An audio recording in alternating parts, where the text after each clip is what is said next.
Issa ilna snin nisimgħu li se jkollna binja ġdida tal-qorti iżda għadna ma rajna xejn konkret u ta' żvilupp. Hekk sostniet il-Kamra tal-Avukati Għawdex matul konferenza tal-aħbarijiet quddiem il-Qorti ta' Għawdex fejn l-avukati rappreżentanti ta' din il-Kamra insistow dwar l-importanza li mill-wediet l-affarijiet jimxu għal-fatti.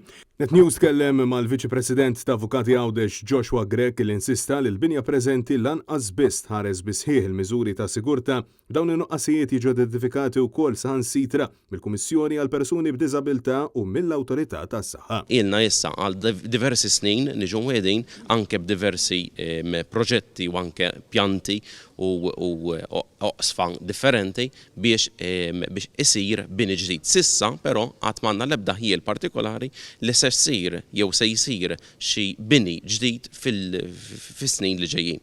Il-qorti fil-post li qiegħed bħalissa ma jistax ikompli jiffunzjona minn fejn. Ġifieri bil-fors wieħed irid jaħseb għal post jew ambjenti alternattivi. Sar l-appell ukoll għal ħtieġa li l-liġi li daħlet fl-2018 jiġifieri li Għawdex ikollu mħallef id-dedikat kompletament għalih tidħol fis-seħħ għalkemm sissa wara 3 snin l-awċin għadhom mingħajru. Bħalissa il-kawżi kostituzzjonali jinstgħu Malta peress li m'għandniex l-eżistenza ta' mħallef fil-Qorti ta' Għawdex.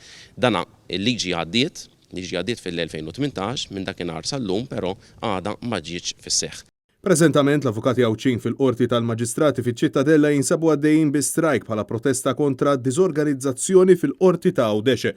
Huma saħħu li ċerti nuqqasijiet għandhom jiġu indirizzati fejn minkejja li ilhom għaddejjin b'dan l-istrajk sa minn Settembru b'diversi laqat anke mal-Ministru tal-Ġustizzja Edward Zammit Lewis l-affarijiet s'issa għadhom ma ċċaqlqux bil-problemi kienu u għadhom jeżistu. L-avukati saħħu li dan l-istrajk mhux qed isir b'diżrispett lejn il-ġudikanti iżda x'jemmnu fis-sustanza fil-proċedura u fl-amministrazzjoni tal-ġustizzja. Il-Kamra tal-Avukati Għawdex saħqet illi fil-waqt li l-ħaddiema preżenti fih dan il-Qorti ta' Għawdex għaddejjin ħidma aktar milli mitluba minnhom hemm bżonn il-ħtieġa ta' aktar impjegati. L-Avukat Grech sostna li jeħtieġ li biex il-Qorti ta' Għawdex taħdem b'effiċenza hemm bżonn almenu 3 marixxalli u 14 il-impjegat mistħarreġ. Aħna li nixtiequ li jkollna post ta' xogħol li qiegħed sigur u li huwa effiċjenti u effikaċi għal dak li jservi l-utilità tiegħu. F'Ġunju li għaddiet aħna ħadna azzjoni u dakinhar kienu tawna weda li ħajkollna xi ħaġa konkreta. Minn dakinhar sal-lum kien għadu ma ġara xejn, però issa jidher li kien hemm xi ftit xaqliq.